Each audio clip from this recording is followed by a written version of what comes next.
So, finishing off a disastrous weekend in the Principality of Monaco, Ferrari have plenty of work to do, having lost out on a guaranteed win for local hero Charles Leclerc.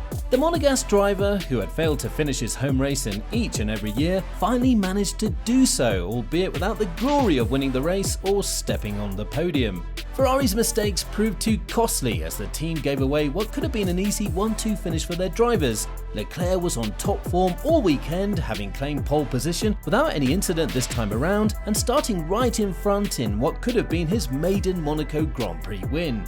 Red Bull's Helmut Marko, however, felt differently about Leclerc's pole as he complained about a rule infringement. So let's get right into it and see why Marko has called out Charles Leclerc.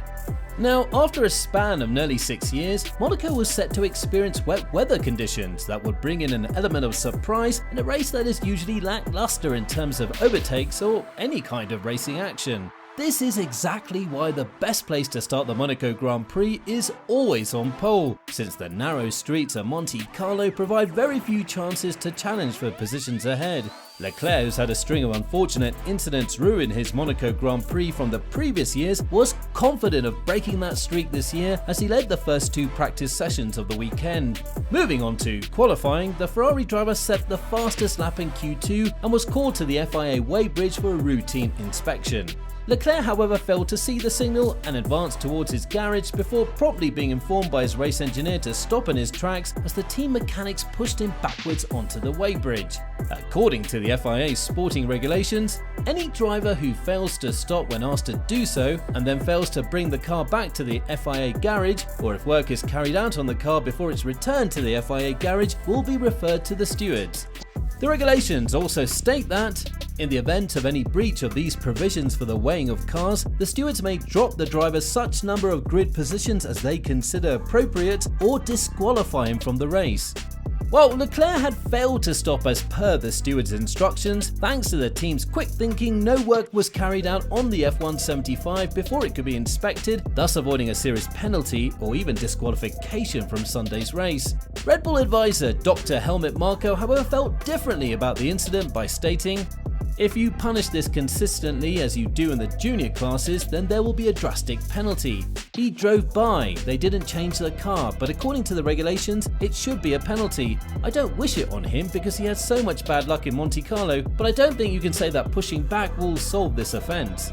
The incident, though, is not the first time Leclerc has missed the steward's signal, having previously committed the same mistake in the exact same location back in 2019. The Ferrari driver has been quite lucky to have not rolled into the pits on both occasions, thus avoiding a penalty. A famous example of a similar incident took place in 1991 when former F1 driver turned TV commentator Martin Brundle was forced to sit out the Monaco Grand Prix for the same rule infringement, but back then wasn't as fortunate as Leclerc has been so far. Leclerc defended his mistake at the time by revealing, "It's a very tricky one here because we get into the pits and I actually don't even know where the panel is or whether it's on the right or left, but it's very far right or far left, so you don't look in that direction.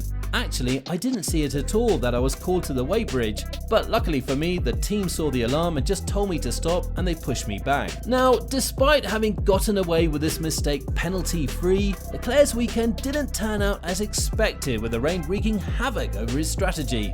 After race control had officially declared the Grand Prix as a wet race, every team had alternative strategies prepared, as the paddock was thrown into a frenzy by delayed start and a subsequent red flag. With the first round of pit stops done, Leclerc found himself third behind teammate Carlos Sainz and Red Bull's Sergio Perez.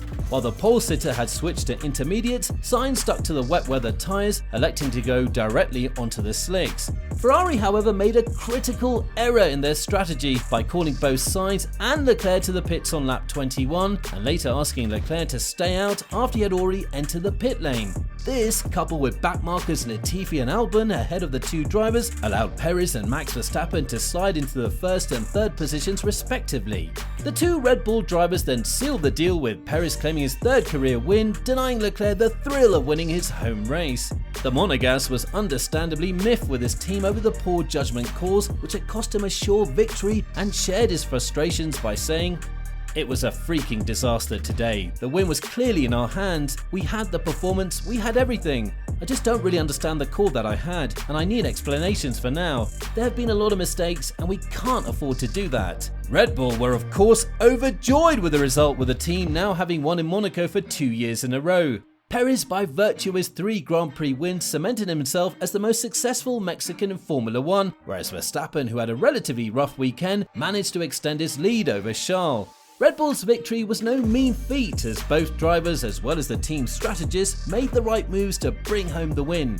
Helmut Marko spoke about the team's success by revealing, "I can't judge how they handled it internally. We were happy to take what was offered to us on a silver platter. The goal was to increase the lead over Leclerc, and we succeeded." Ferrari team principal Matteo Binotto admitted defeat to Red Bull at Monaco and vowed to investigate how the team had botched up the overall race strategy, mentioning, "I fully understand the disappointment for Charles. He was first, and finishing 4th means that something was wrong in the decision we made. So clearly we need to review it. These are mistakes that may happen, but more importantly, it's a lesson to learn, to try and understand why they happened, and I'm sure that's a process we will do." In an attempt to salvage what they could from a weekend that had turned out to be a complete shipwreck, Ferrari lodged an official protest with the FIA regarding the pit exits of Max and Checo, with both drivers having allegedly crossed the yellow line that marked the pit exit.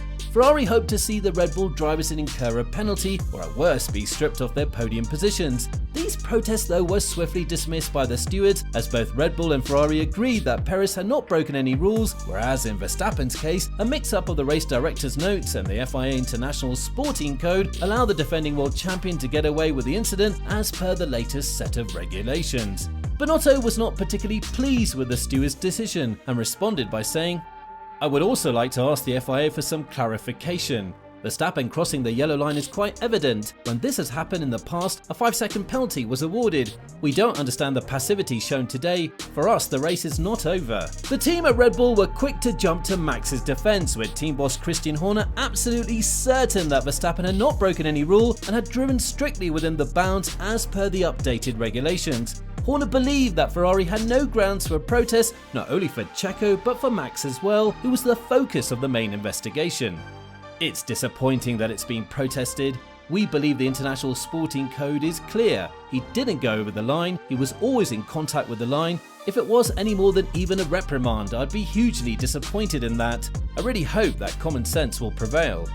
With Ferrari now trailing behind Red Bull in the constructors' standings by 36 points, the Maranello have their work cut out for them ahead of the next race on the streets of Baku in Azerbaijan. While the Maranello team have nailed their issues with the F175, their poor showing at Monaco has clearly unraveled the team's ability to make tough strategy decisions, which compromised the efforts of both Leclerc and Sainz, who did not put a foot wrong the entire weekend. As the team struggles with one issue after another, Red Bull could very well seize this opportunity to gain a sizable lead in the standings, enough to guarantee their win in both the Drivers' and Constructors' Championships. So, what do you think of Ferrari's and Red Bull's protests? Will either of the team be successful in getting the other team sanctioned? Let us know in the comments below, and as always, like, share and subscribe to our channel.